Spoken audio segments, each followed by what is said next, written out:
Drop in the money pop shop for a living and baby gon' smell blood.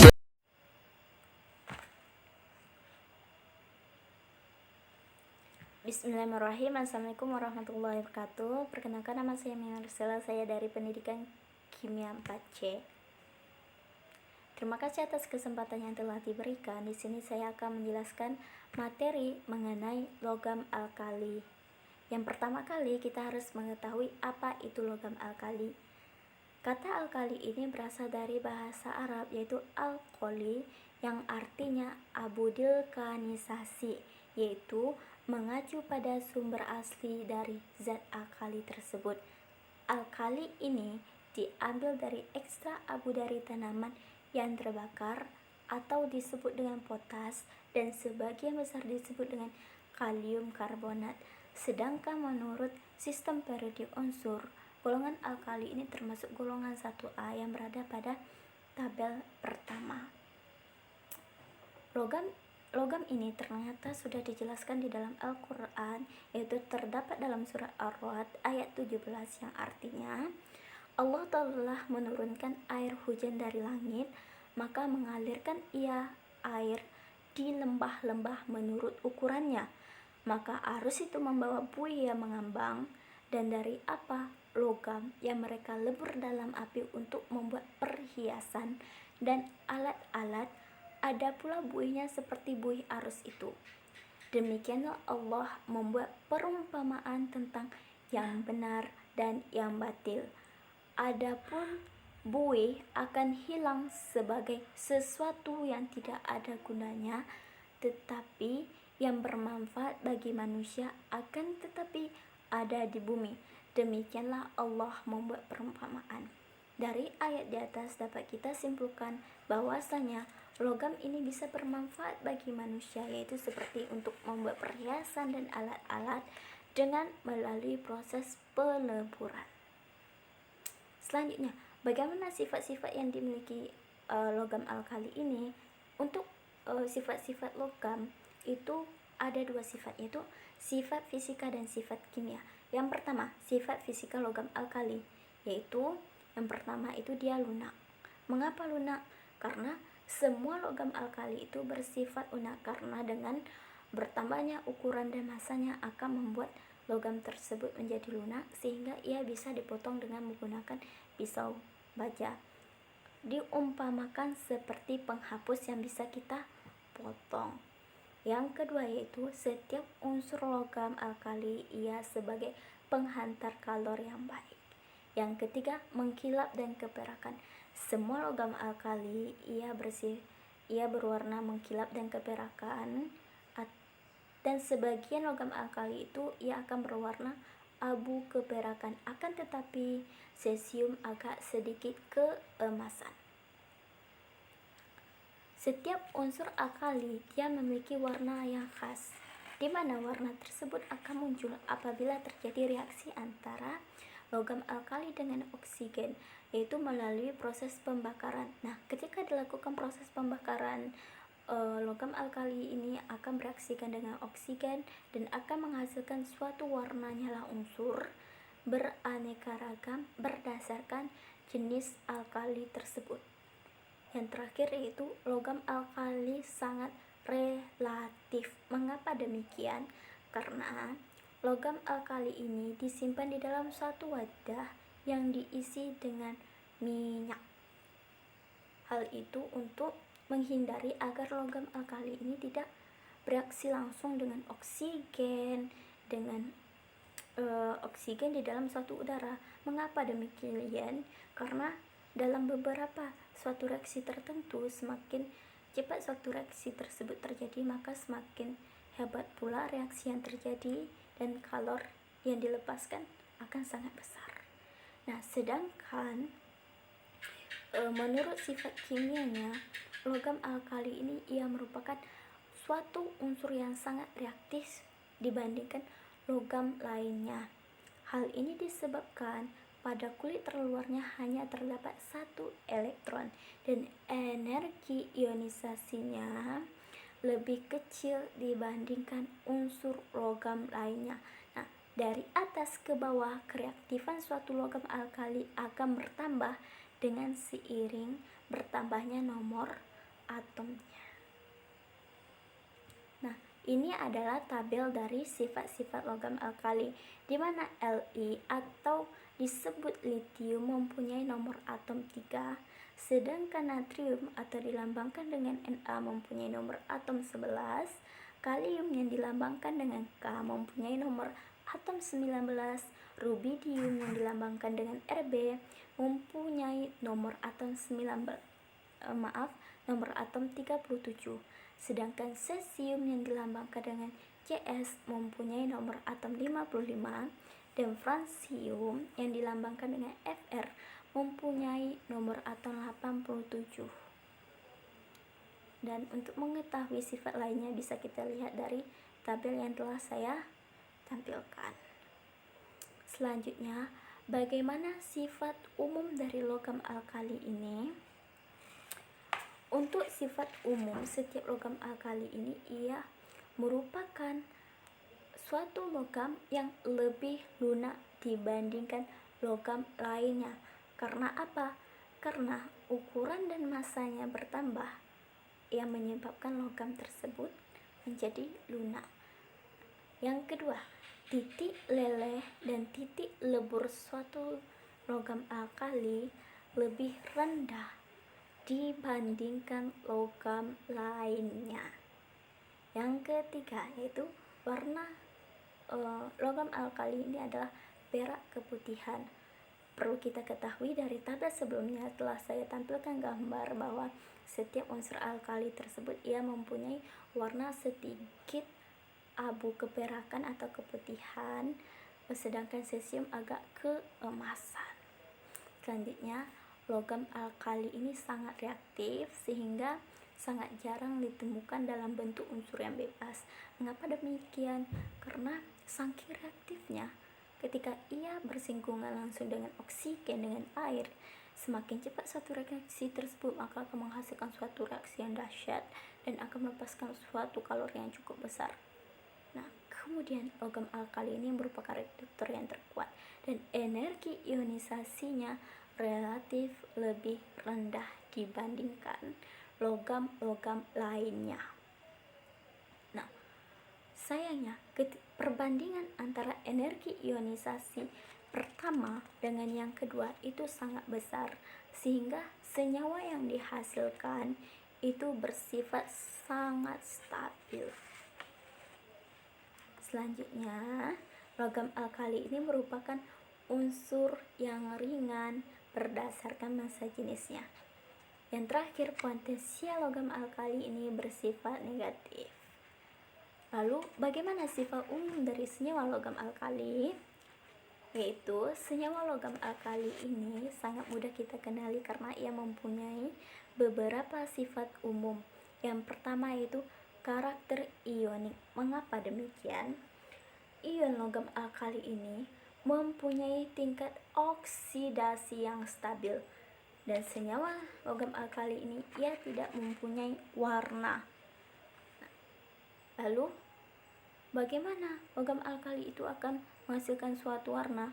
Ketika logam alkali direaksikan dengan anion yang berwarna, maka ia akan menghasilkan warna seperti bromat dan permanganat.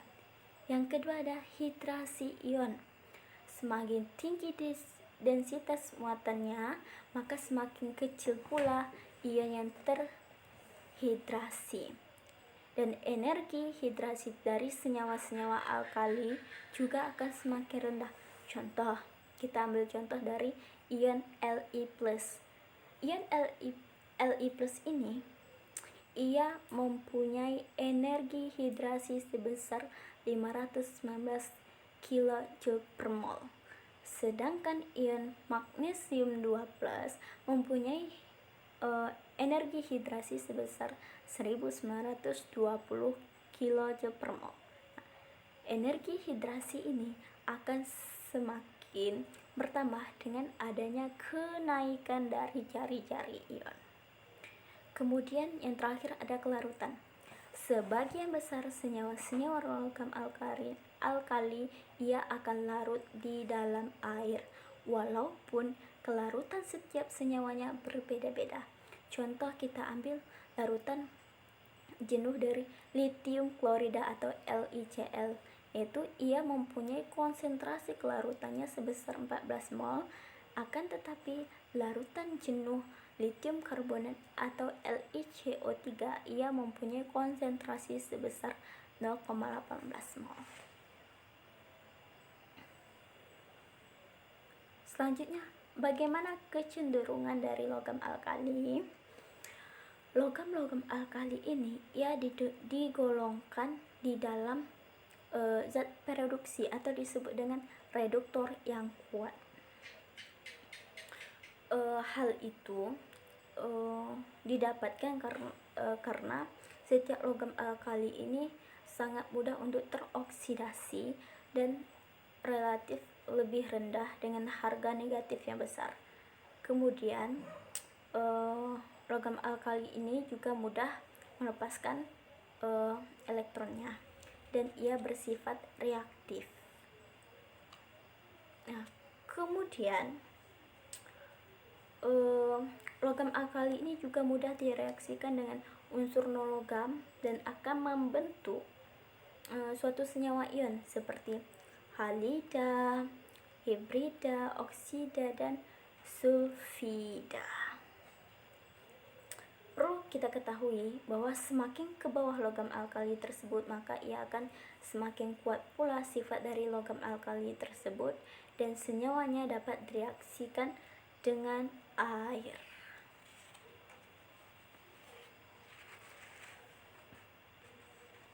Bagaimana tingkat kereaktifan dari logam alkali tersebut? Nah, tingkat kereaktifan dari logam alkali ini bisa kita lihat dari reaksi yang ditimbulkannya antara logam alkali dengan air. Setiap unsur logam alkali yang bereaksi dengan air, maka ia akan menghasilkan suatu reaksi yang sangat hebat, dan ada juga sebagian unsur logam alkali ini ketika direaksikan dengan air ia akan meledak.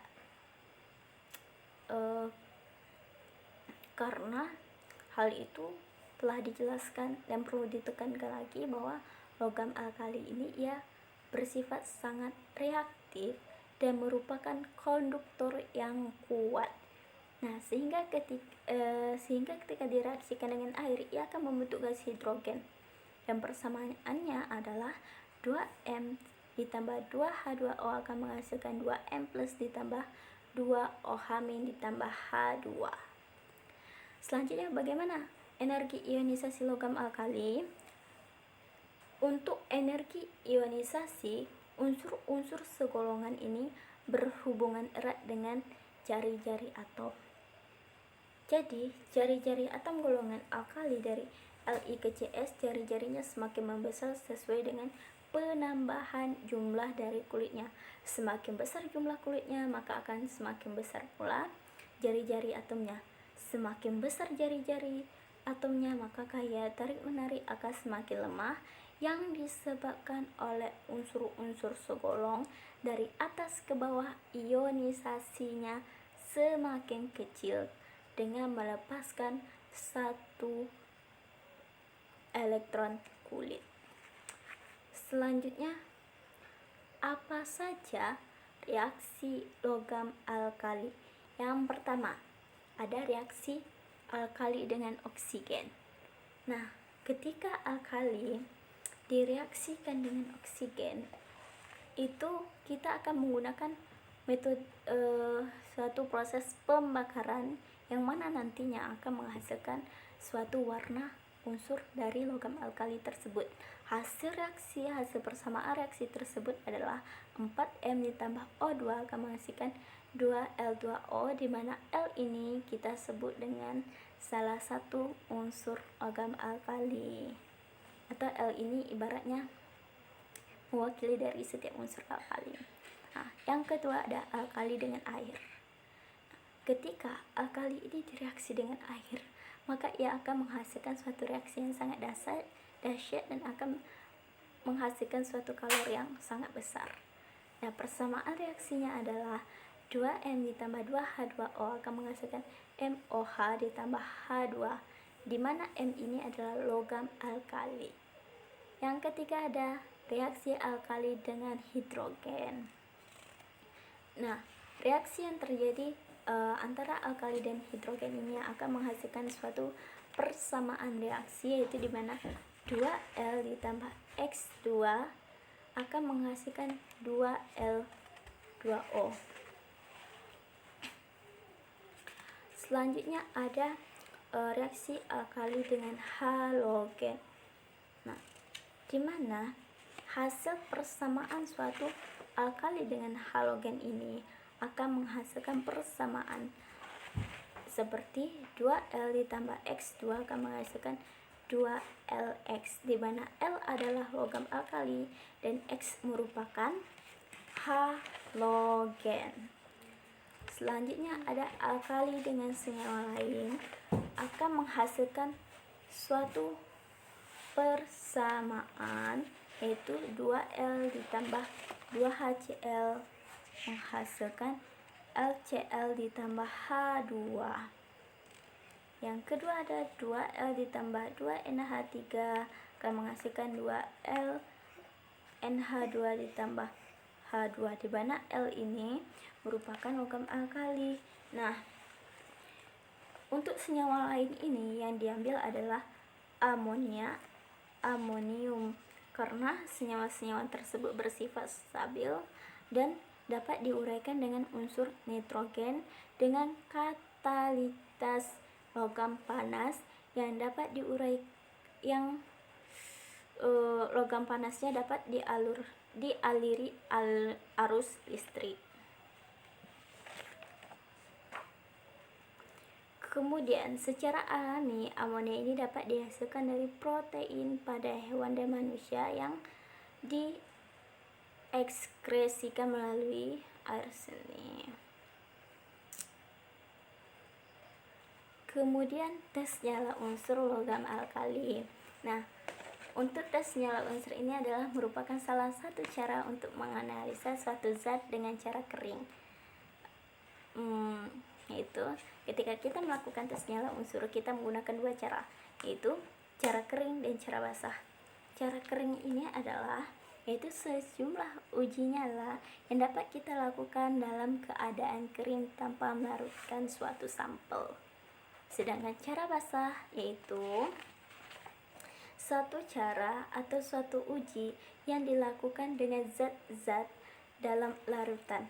Suatu reaksi diketahui berlangsung akan terbentuknya suatu endapan. Bagaimana prinsip dasar dari tes nyala unsur? Nah, prinsip dasar dari tes nyala unsur ini adalah apabila suatu unsur menyerap energi yang cukup, maka unsur tersebut akan mengalami suatu hal yang disebut dengan radiasi.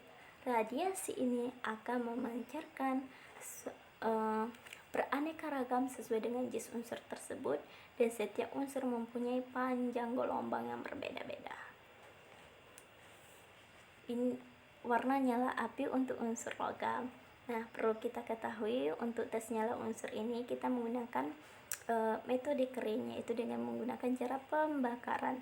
Yang pertama itu terjadi pada natrium. Nah, ketika natrium dilakukan pembakaran, maka ia akan menghasilkan warna nyala yang berwarna kuning. Nah, hal itu karena natrium ini direaksikan dengan oksigen melalui proses pembakaran tadi. Natrium yang hasil reaksinya akan menghasilkan suatu senyawa natrium peroksida, sehingga persamaan reaksi yang terjadi adalah 4Na ditambah O2 akan menghasilkan 2Na2O.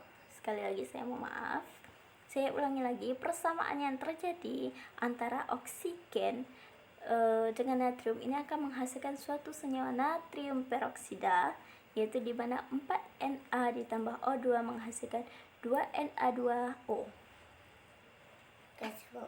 Nah, yang kedua yaitu kalium. Kalium ini ketika direaksikan dengan oksigen, maka akan menghasilkan senyawa kalium peroksida. yaitu akan menghasilkan suatu persamaan reaksi 2K ditambah O2 menghasilkan K2O2. Begitu juga dengan rubidium. Rubidium ini ia menghasilkan warna biru ungu. Ketika rubidium ini direaksikan dengan oksigen melalui proses pembakaran, maka ia akan menghasilkan senyawa superoksida. Yaitu persamaan reaksinya adalah Rb ditambah O2 menghasilkan Rb2O. Dan ternyata rubidium ini ketika direaksikan dengan oksigen ia merupakan basa kuat. Kemudian litium ini ketika direaksikan dengan oksigen ia akan menghasilkan warna merah crimson. Litium ini akan menghasilkan suatu persamaan reaksi yaitu 4Li ditambah O2 akan menghasilkan 2Li2O. Sedangkan cesium ia menghasilkan warna ungu dan menghasilkan senyawa peroksida ketika direaksikan langsung dengan oksigen melalui proses pembakaran. Dan persamaan reaksi yang terjadi adalah Cs ditambah O2 menghasilkan CsO2. Selanjutnya, apa yang dimaksud dengan spektrum atom? Spektrum atom ini adalah suatu hasil yang diperoleh dari bekas energi radiasi yang dibagi-bagi ke dalam panjang gelombang suatu komponennya. Jika suatu radiasi yang dibagi atau terdispersikan itu berasal dari atom yang tereksitasi, maka spektrum itu disebut dengan spektrum atom, di mana suatu instrumen optis yang digunakan untuk membentuk spektra biasanya disebut dengan spektroskop. Nah, spektrum atom ini dia terbagi menjadi dua, yaitu spektrum kontinu dan diskontinu.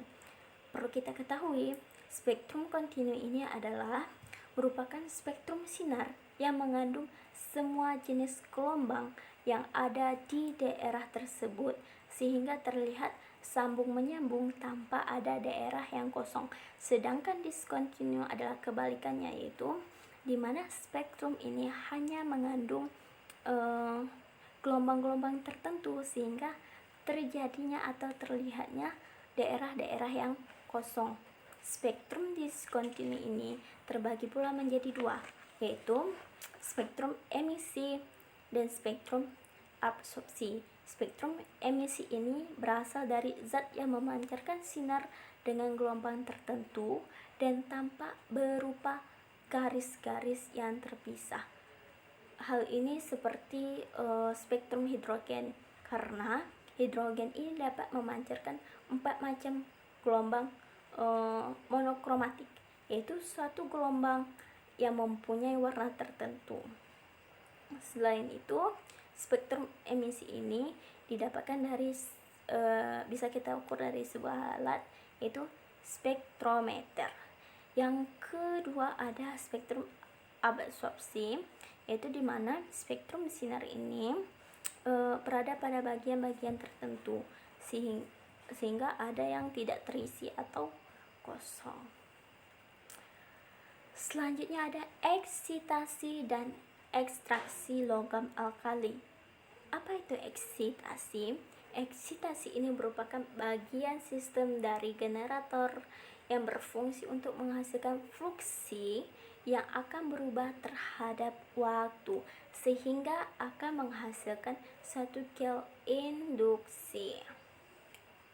Sedangkan sistem eksitasi merupakan suatu peralatan yang berfungsi sebagai menjaga tekanan dan daya reaktif generator agar tetap berada pada nilai kerja yang diinginkan.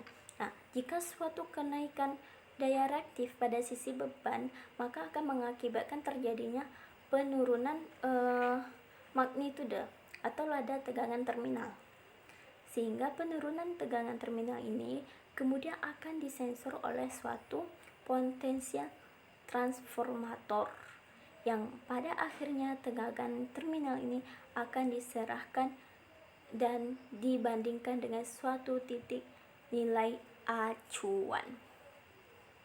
Selanjutnya, ekstraksi logam alkali. Perlu kita ketahui bersama bahwa logam-logam alkali ini bersifat sangat stabil apabila terjadi suatu pemanasan, sehingga logam alkali ini tidak bisa kita dapatkan hanya dengan memperoleh dari oksidanya saja yang telah melalui proses pemanasan tersebut. Hal ini disebabkan karena logam itu sendiri bereduksi yang kuat. Kemudian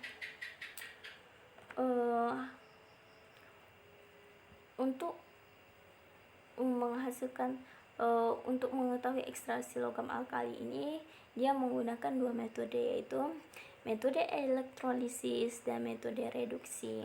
Nah, pada metode elektrolisis ini saya mengambil contoh elektrolisis litium. Nah, elektrolisis dari litium ini yaitu dimana sumber litium ini dari spodumen, yaitu atau LiAlSO3, dimana spodumennya terlebih dahulu dipanaskan pada suhu 100 derajat Celcius, lalu kemudian ditambahkan dengan H2SO4 pekat. Nah, H2SO4 ini diperlakukan sama, yaitu dipanaskan terlebih dahulu, sehingga akan memperoleh Li2SO4. Nah, campuran yang telah terbentuk kemudian dilarutkan ke dalam air, dan larutan LiSO4 ini kemudian direaksikan dengan Na2CO3 sehingga terbentuknya endapan Li2CO3, dan persamaan yang terjadi adalah Li2SO4 ditambah Na2CO3 menghasilkan Li2CO3 ditambah Na2SO4. Setelah dilakukannya pemisahan terhadap LiCO3 ini, maka hasil yang diperoleh tersebut akan direaksikan dengan HCl, sehingga dari hasil reaksi tersebut akan menghasilkan garam LiCl. Persamaan reaksinya adalah Li2CO3 ditambah 2HCl menghasilkan 2LiCl ditambah H2O ditambah CO2. Nah, garam LiCl inilah yang akan digunakan sebagai bahan dasar dari elektrolisis litium ini. Akan tetapi, titik lebur yang dimiliki oleh LiCl ini sangat tinggi, yaitu berkisaran antara 600 derajat Celcius. Maka dengan dilakukannya penambahan KCl ini berfungsi untuk menurunkan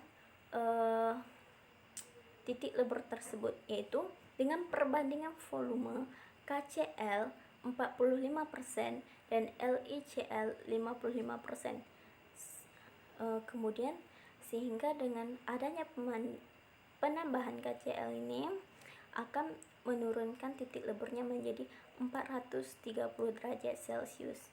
Reaksi yang terjadi pada elektrolisis litium ini adalah katodanya adalah Li plus ditambah elektron menghasilkan Li, dan anodanya adalah 2Cl akan menghasilkan Cl ditambah 2 elektron. Kemudian bagaimana dengan elektrolisis natrium? Selanjutnya yang terjadi pada elektrolisis natrium ini, natrium ini sendiri diperoleh dari peleburan NaCl dengan menambahkan CaCl2, yaitu bisa menggunakan proses downsill, yaitu Penambahan CaCl2 ini juga bertujuan untuk menurunkan titik leleh dari NaCl, karena titik leleh yang dimiliki oleh NaCl ini cukup besar, yaitu berkisaran 801 derajat Celcius. Ketika ditambahkan dengan CaCl2 akan titik leburnya akan menjadi 580 derajat Celcius. Kemudian dalam melakukan proses ini biasanya akan menggunakan anoda dari grafit dan katoda dari besi atau tembaga di dalam sel silinder. Nah, sehingga reaksi yang terjadi pada elektrolisis natrium ini adalah yang pertama ada peleburan NaCl, di mana menghasilkan itu Na plus ditambah Cl min, sedangkan katodanya adalah Na plus ditambah elektron menghasilkan Na, dan anodanya adalah 2 Cl min menghasilkan Cl2 ditambah 2 elektron. Sedangkan reaksi elektrolisisnya adalah Na plus ditambah Cl min menghasilkan Na plus ditambah Cl2. Selanjutnya metode reduksi. Logam kalium, rubidium, dan cesium tidak bisa diperoleh dari elektrolisis. Hal itu dikarenakan logam-logam yang terbentuk dari anoda tersebut akan cepat larut di dalam larutan yang akan digunakan.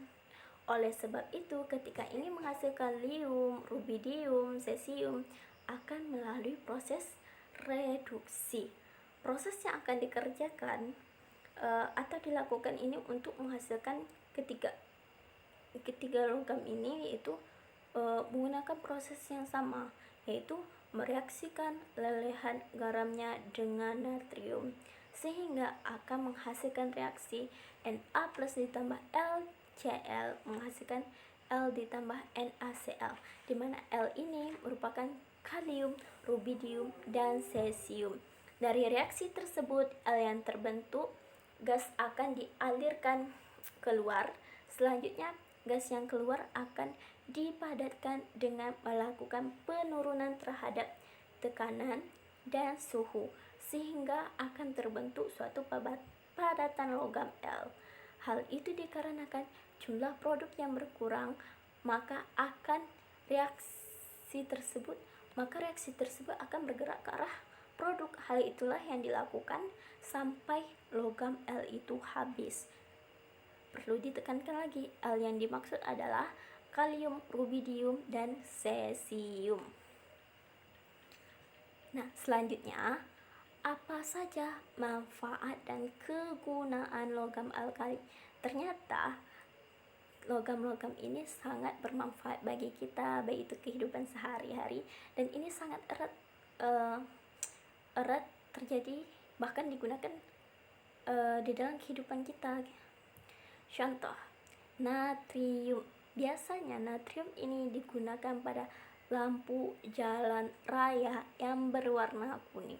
Kemudian sedangkan senyawa natrium seperti natrium klorida atau NaCl merupakan bahan dapur utama, yaitu garam dapur. Yang kedua ada natrium hidroksida atau soda kaustik, atau rumus kimianya adalah NaOH, yang digunakan dalam industri pembuatan sabun, kertas, dan tekstil. Selanjutnya ada soda cuci atau Na2CO3, yaitu sebagai pelunak kesadahan air atau zat pembersih peralatan rumah tangga dan juga digunakan dalam industri gelas.